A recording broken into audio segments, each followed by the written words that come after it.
So lots of highs and lows in these 60 years. Well, what stood out for you?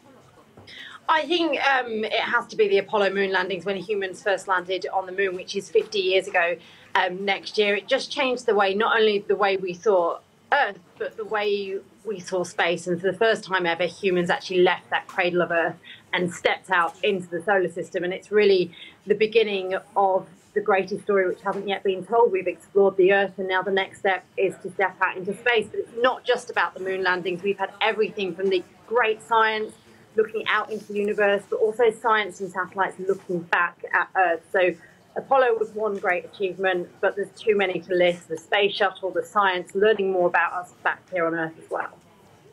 So Moon or Mars, what do you think the next mission's going to be? In order to get to Mars, we have to go back to the moon. We haven't been back to the moon for nearly 50 years. The best thing to do is actually test out the technology. The moon's only 3 days away. Mars will take at least 6 months to get to, then another 6 months to go back. So the next step in terms of human exploration is to actually return to the moon. We'll see the first woman on the moon, because at the moment only 12 humans have walked on the moon, and they've all been men.